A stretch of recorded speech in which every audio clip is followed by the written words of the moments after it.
Halo, selamat pagi anak-anak semuanya. Ketemu lagi dengan mata pelajaran prakarya kelas 8.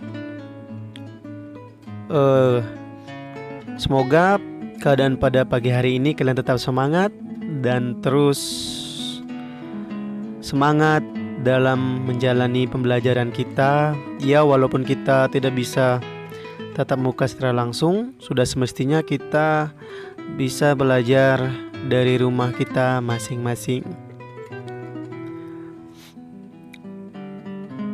Sebelum memulai pelajaran kita pada hari ini, silahkan berdoa menurut kepercayaan kita masing-masing.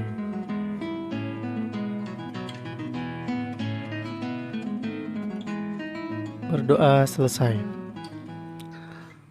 Baik, pada pagi hari ini semoga kita selalu diberikan kesehatan oleh Tuhan kita Yesus Kristus. Baik, kita lanjut pada materi kita pagi hari ini, yaitu teknologi informasi dan komunikasi.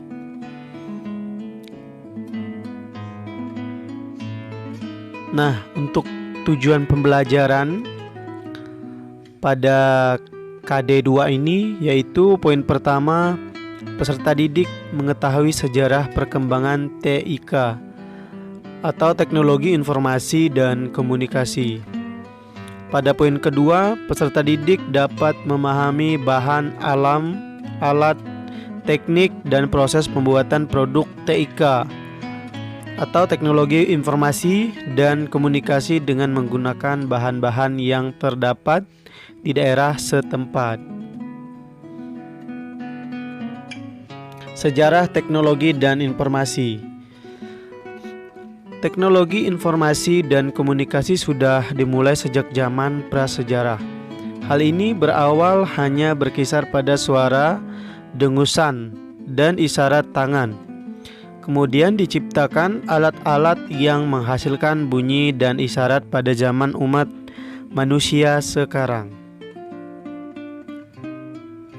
Nah, pada masa praaksara ini sebelum 3000 Masehi. Pada masa praaksara, informasi yang didapatkan atau diberikan digambar pada dinding gua, bebatuan, tebing, ataupun tanah yang memiliki kontur keras atau memiliki tekstur keras. Alat-alat untuk berkomunikasi. Nah, di sini pada masa praaksara itu alat komunikasinya gendang, trompet dari tanduk binatang, dan asap sebagai penanda ketika bahaya datang. Kita lanjut pada poin kedua, yaitu masa aksara. Masa ini terbagi menjadi yang pertama ini 3000 sebelum Masehi.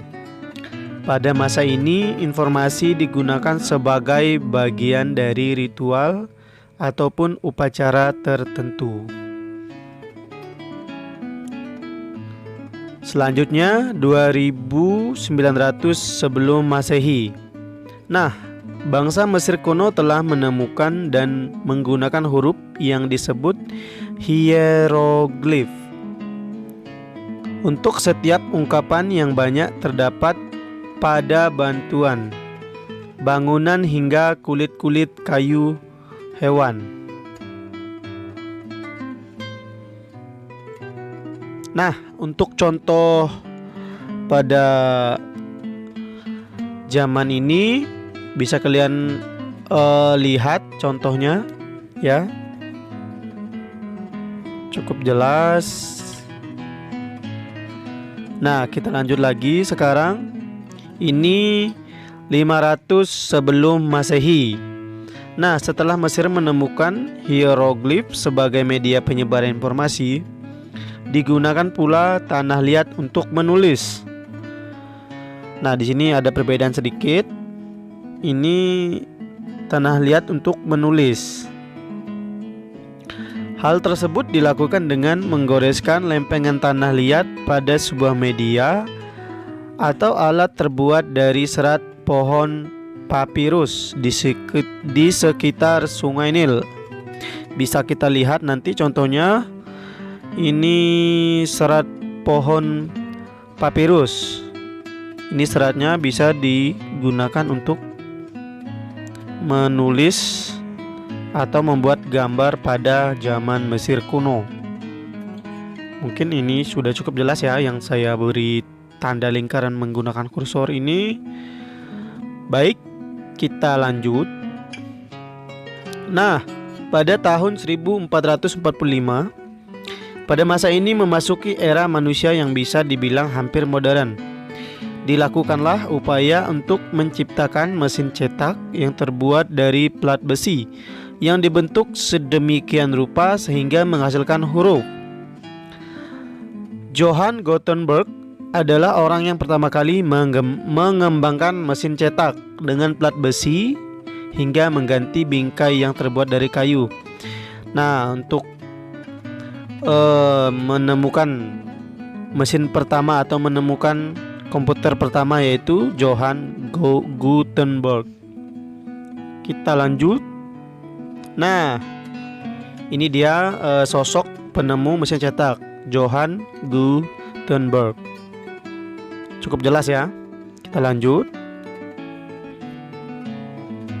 Nah, sekarang kita lanjut ke tahun 1830, yaitu Augusta Lady Byron bekerja sama dengan Charles membuat sebuah program tulisan pada komputer dengan menggunakan mesin analytical yang didesain untuk menerima data, mengolah data, dan menghasilkan bentuk keluaran data. Mesin analytical yang dikenal komputer digital pertama menjadi awal mula komputer digital pertama. 94 tahun diberi nama ENIAC 1. Nah, jadi penemu programmer pertama yaitu seorang wanita ya. Makanya di komputer itu ada bahasa-bahasa yang kurang dimengerti karena penemu pertamanya adalah seorang wanita. Jadi kadang seorang wanita itu susah untuk dimengerti ya. Oke, itu hanya sekedar intermezzo saja ya. Baik, kita lanjut. Tahun 1837, Samuel Morse bersama Sir William dan Sir Charles mengembangkan telegraf yang menggunakan kode Morse, menggunakan kabel sebagai penghubung antar tempat berjauhan dengan waktu pengiriman dan penerimaan yang hampir sama. Jadi tidak selisih jauh untuk pengiriman maupun penerimaan itu hampir sama. Nah, ini dia penemu telegraf ya. Dan kode Morse bisa kalian jelas ini foto beliau. Kita lanjut. Tahun 1861 ditemukan sebuah metode untuk menampilkan informasi yang berbentuk gambar. Awal mula ditemukannya teknologi film yang terus berkembang setiap tahunnya. Nah, pada tahun ini sebuah metode untuk menampilkan informasi berbentuk gambar. Jadi dunia perfilman sudah dimulai sejak tahun 1861. Nah, kita lanjut. Tahun 1876, Melville Dewey mengembangkan penulisan desimal, dan setahun berikutnya, tahun 1877, Alexander Graham Bell mengembangkan telepon untuk digunakan secara umum. Nah, kalau untuk Alexander Graham Bell ini tidak asing lagi ya. Ini adalah seorang penemu teknologi informasi telepon. Kita lanjut. Edward Muybridge pada tahun yang sama juga menemukan fotografi. Akhirnya 1899 pertama digunakan sebuah sistem penyimpanan data berbentuk pita magnetis. Jadi datanya itu pada zaman 1899 itu berbentuk pita magnetis. Kita lanjut di sini mungkin ada saya cantumkan gambar tokohnya. Nah, untuk yang sebelah kiri dari layar ini Alexander Graham Bell ya. Dan yang sebelah kanan dari layar Edward Muybridge. Ya, cukup jelas ya saya kira.